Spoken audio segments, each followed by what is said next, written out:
YTN 라디오의 신율의 뉴스 정면 승부 4부 시작합니다. 언제나처럼 말씀을 드리는 거지만 유튜브 들어가셔서 YTN 라디오 구독해 주시고 신율의 뉴스 정면 승부 좋아요와 댓글 남겨주시면 감사하겠습니다. 자, 신율의 뉴스 정면 승부 목요일 4부는 일상 속 사건 사고부터 정치 현안까지 정법으로 당당하게 승부하는 코너 정법 승부로 꾸며지는데요. 오늘 함께해 주실 두 분 소개해드리겠습니다. 먼저 박성배 변호사 나와 계십니다. 안녕하십니까? 안녕하세요. 예, 그리고 장윤미 변호사 나와 계십니다. 안녕하십니까? 네, 안녕하세요. 예. 이거 요새는 있잖아요. 이 비행기를 딱 타면은 이 비상구나 출입문 쪽에 어떤 사람이 앉아있는 이거부터 바라봐야 될 것 같아요. 예. 이게 겁나서 어디 비행기 타겠어요? 지난번에도 그 문 열고 했던 그 사람 문 열었죠. 예. 근데 이번에 또 비상문 열겠다고 난동을 부린 승객이 있었다고 그러는데. 한 번 벌어지기도 어려운 일이 연달아 두 번 벌어졌습니다. 19세 A군이 지난 19일 오전 5시 30분경에 승객 180여 명을 태우고 필리핀 세부에서 인천공항으로 향하던 제주항공 여객기 내에서 비상문을 열려고 시도하는 등 난동을 부린 혐의를 받고 있습니다. A군이 이륙 후 1시간 정도 지난 시점부터 주변을 두리번거리는 등 이상한 행동을 보였고 승무원에게 가슴이 답답하다고 호소를 했다고 합니다. 앞쪽으로 자리를 옮겨줬는데 여객기 비상문을 여러 차례 열려고 하다가 결국 승무원과 승객 4명에게 제압을 당했고 다행히 높은 고도에서 비행 중인 비행기라 비상문이 열리지는 않았습니다.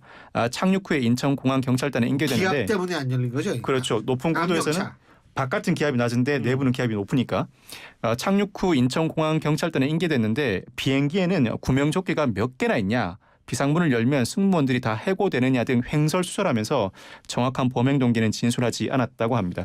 A군은 고등학교를 중퇴하고 혼자 세부에서 한 달간 체류하다가 귀국하는 길이었다고 하고 정신과 치료 전력이 있었던 것은 아니라고 합니다. 어제 20일 A군은 결국 구속됐습니다. 재판부는 도주할 우려가 있다, 소년이지만 구속해야 할 부득이한 사유가 있다면서 구속영장을 발부했습니다. 이게 말이에요. 많이 지난번에 제주에서 오는 비행기였었죠. 지난번에는. 네, 대구로요. 네. 그런데 지난번에도 만일 이게 정말 불상사가 일어날 뻔했던 일 아니겠어요? 네. 그런데 수리문이 6억이 된다. 이게 쉽게 얘기해서 이 어떤 소위 말해서 구금형, 이 신체를 구속하는 형벌 이외에도 이 6억 원 비상문 수리 비용도 사실은 개인한테 물려야 되는 거 아니에요? 그렇죠. 그런 부분이 있죠. 왜냐하면 형사 절차는 말 그대로 본인이 실형이 선고되면 그 기간 동안 구금이 되고요. 그렇다고 피해가 회복되는 건 아니에요. 네. 지금 말씀 주셨던 최근에 있었던 5월 달에 있었던 아시아나 항공의 케이스에서는요. 심지어 문이 또 열렸습니다. 문이 열렸을 때가 시속 260km로 운항 중인 그런 비행기 문을 연 거예요. 그때 지금 손상된 그 당시에 공개된 사진을 보더라도요. 비행기 비상문이 좀 찌그러져 있고요. 왜냐하면 그 기압차를 하고 좀 열렸으니까요. 그리고 슬라이드가 훼손이 됐습니다. 그 산정 금액만도 6억이 넘는다는 거예요. 비행기는 기본적으로 비행기 보험에는 가입을 합니다. 그런데 비행기 보험으로 처리를 하더라도 구상권을. 그렇죠. 구상의 문제가 남는 겁니다. 왜냐하면 보험 사고가 발생되는데 책임이 있던 그 사람에게 보험회사 측으로는 당연하게도 구상의 문제가 남고요. 또 문이 실제로 열렸기 때문에 그때 전국체전에 출전하려고 했던 아이들, 미성년자 학생들이 얼마나 트라우마겠어요. 실제로 구토 증세, 어지럼증, 공포 호소하면서 병원 치료까지 받았습니다. 이 사람이 문을 열지 않았으면 받지 않아도 되는 치료를 받은 것도 다 손해배상 범위에는 들어가는 겁니다. PTSD 그거 걸릴 것 같더라고요. 저래도 그거 충분히 가능할 것 같아요. 그렇다고 우리가 비행기 타고 가지고 비상구나 비상문이나 그쪽 옆에 앉은 승객한테 혹시 가슴이 답답하지 않으세요? 이런 거 물어볼 수도 없는 거. 이거를 어떻게 걸러낼 수가 없잖아요. 이거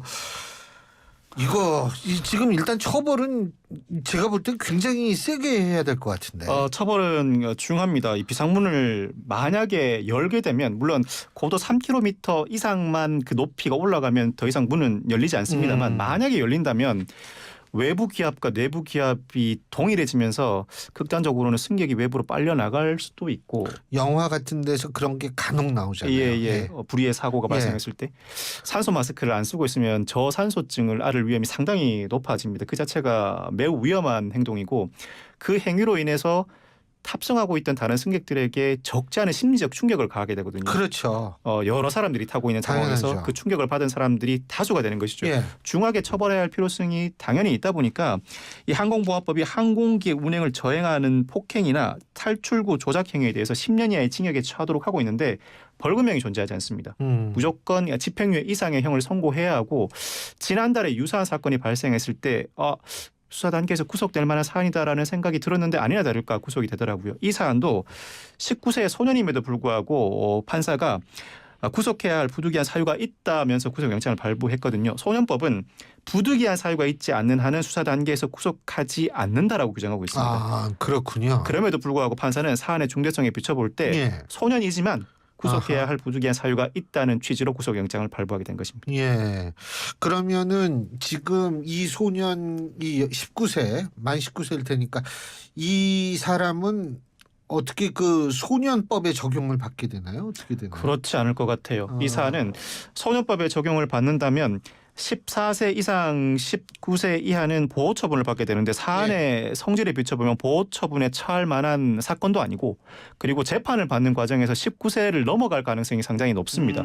즉 행위 당시에 범죄를 저지를 만한 능력이 있었는지 여부는 14세를 기준으로 판단합니다. 그렇지만 범죄를 저지르고 난 다음에 이 사람을 보호 처분에 처할지 형사 처벌을 과할지를 결정하는 기준은 재판 시를 기준으로 판단합니다. 즉 재판을 받는 시간이 흘러가면서 18세에 범죄를 저질렀지만 19세를 넘어섰다. 그때는 성인과 동일한 형을 과하게 됩니다. 이 사건에서도 아마 1심으로 그치지 않을 가능성도 더러 있어 보이고 만 19세 내외라면 결국 재판 단계에서는 성년에 이를 것으로 보이는데 성인과 동일한 형량이 선고될 가능성이 상당히 높은 사안으로 보이고 사안 자체가 가볍지 않아서 법원에서도 가벼운 형벌로 끝내려고 하지는 않을 것 같습니다. 그러고 이제 그 이런 짓을 한 번씩 한 사람들은 앞으로 비행 탑승을 좀 금지시켜야 되는 거 아니에요? 그럴 필요도 있죠. 네. 왜냐하면 지금 이 구속이 됐다는 19세 A 군 같은 경우에도요. 너무 불안 증세를 보여서 앞으로 이렇게 이동을 시켰는데도 거리를 이동해가지고 강제로 문을 열려고 시도까지 했었거든요. 말림에도 불구하고 사람들이 거의 자던 시간대였습니다.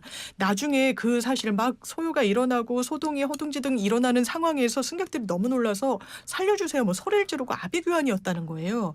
항공보안법에서 이렇게 벌금형을 규정하지 않고 있는 이유는요. 굉장히 특수 상황이라서 큰 사고로 이어질 수 그렇죠. 있다는 점이 당연히 깔려 있는 겁니다.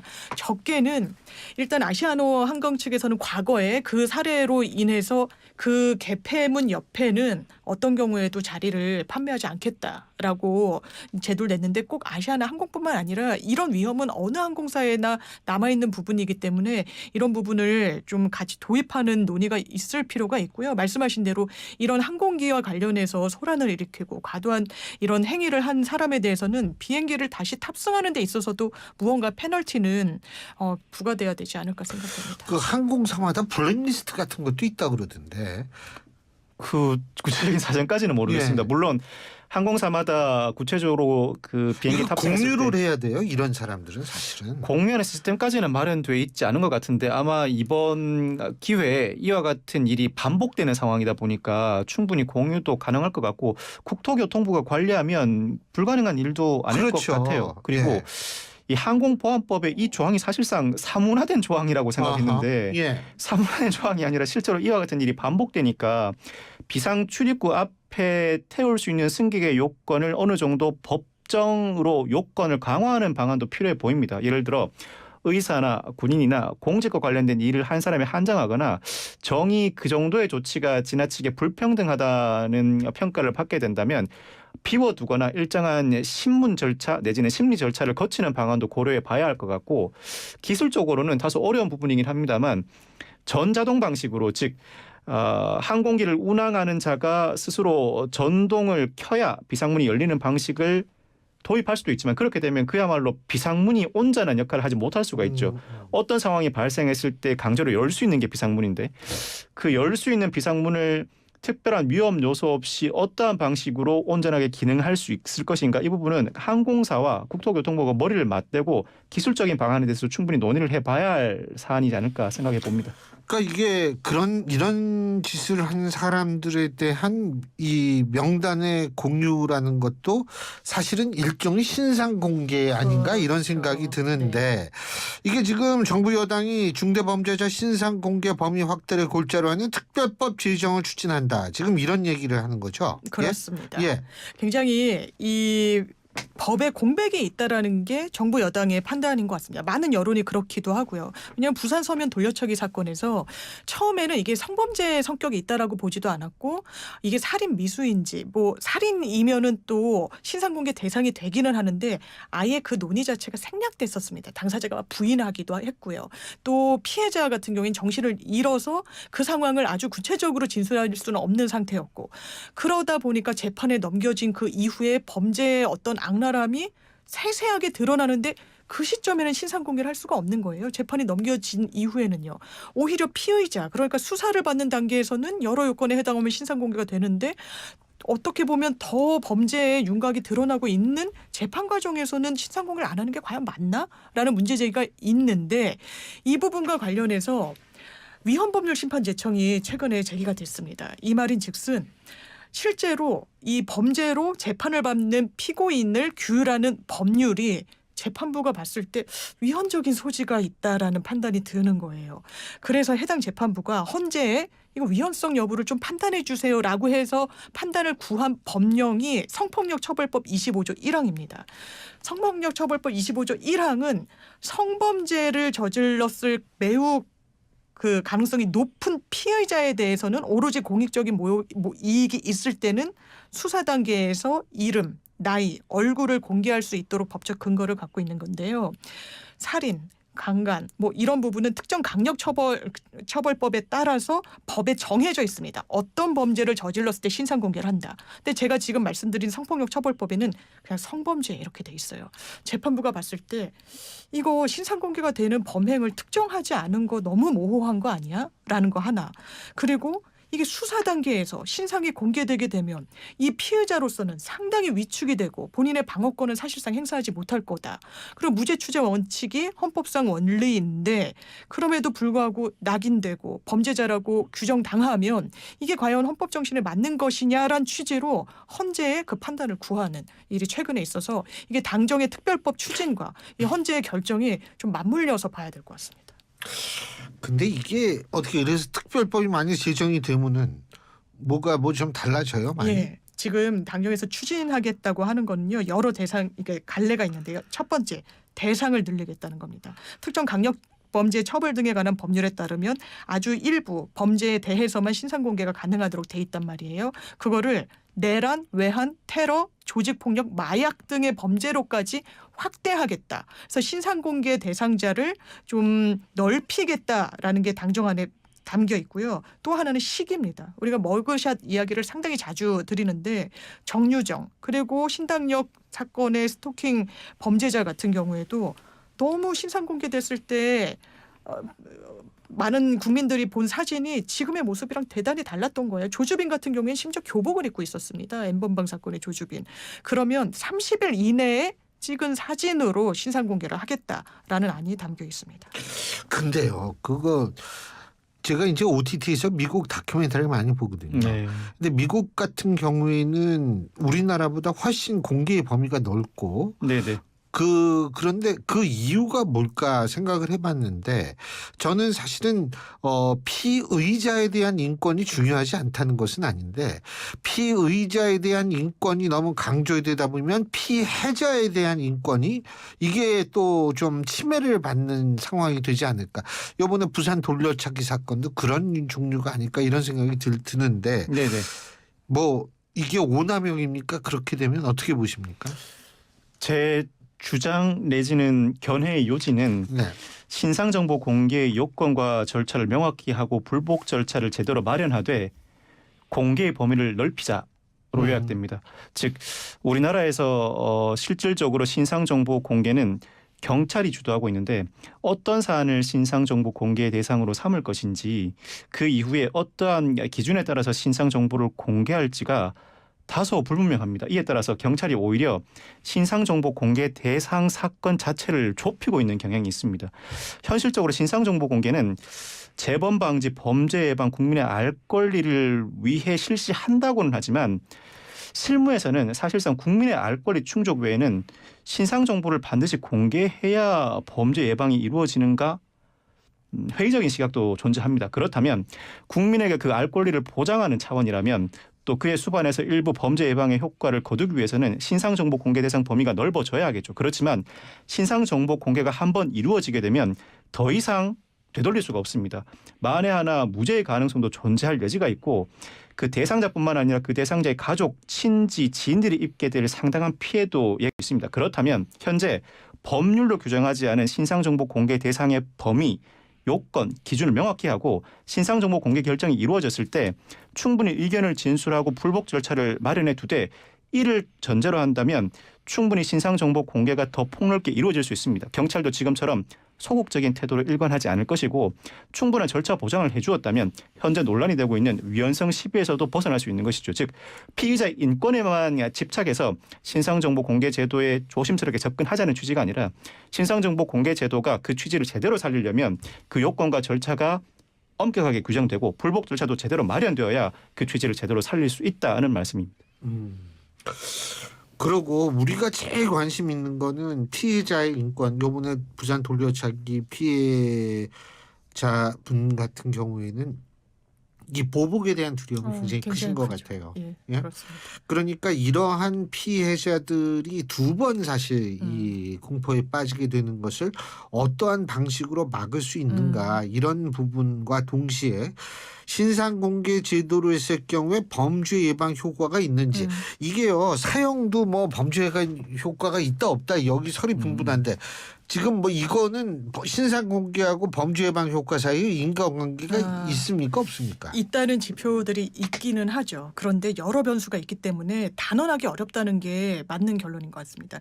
이 신상공개 제도가 도입된 게 2010년 4월이에요. 이제 한 10년여에 걸쳐서 도입이 되고 있는 거거든요. 그런 2009년 그러니까 신상공개 제도가 도입되기 이전의 흉악범죄 범죄율 작년까지의 흉악범죄 범죄율 비교를 해보면요. 2009년도보다 무려 77% 정도가 감해지기는 했습니다. 흉악범죄율이 떨어졌다는 말이에요. 그런데 그 원인을 오로지 신상공개 제도로 돌릴 수 있을 것인가. 왜냐하면 사회제도에 여러 가지 변화가 도입됐습니다. 특히 CCTV가 많은 곳에 설치가 됐다는 걸 무시할 수가 없어요. 그렇다면 물론 신상공개 제도를 했기 때문에 과연 그럴 것인지 직접적인 인과관계가 있다라고 단언하기 좀 어려워 보이고요. 그래서 신상공개 대상도 그리고 그 제도도 대단히 정교하게 운영할 필요가 있는 게 피해자를 중심에 놓고 전 생각해야 된다고 생각합니다. 범죄 피해자는 보복이 두려워요. 그러면 신상공개를 어느 시점에 하는 게 맞느냐. 지금은 피의자 단계에서 재판받는 피고인 단계에서 하자고 이야기되지만요. 실제로 그 사람이 10년, 20년형을 살고 나왔을 때 어떤 모습인지 피해자는 알지 못합니다. 찾아왔을 때 알아보지 못할 수 있어요. 그렇다면 오히려 석방이 되는 그 시점에 얼굴, 이름, 나이 등을 공개할 필요성은 과연 없는 것인지. 근데 그런 논의는 사실 찾아보기는 어렵거든요. 중요한 부분. 예, 그래서 이 피해자를 중심에 놓고 사고를 할 필요가 있겠다. 이런 말씀드립니다. 이게요. 예를 들면 신상공개를 하게 됐을 때 이 피해자의 얼굴, 그러니까 그 이 사람이 석방될 시점에서 이 피해자 얼굴을 공개를 하면 설령 피해자, 과거의 피해자가 못 봤다 하더라도 주위 사람이 그 사람을 알아볼 수 있는 확률이 있어서 또 보복 피해를 막을 수 있는 것 아닐까 이런 생각도 드는데요. 보복 피해를 막을 수 있는 효과도 분명 있을 것 같습니다. 예. 신상정보 공개를 요구하는 많은 사람들의 요구 이유 중에 하나가 더 이상 보복을 막기 위해서는 많은 사람들이 그 신상정보를 알아야 한다는 취지거든요. 그런데 예.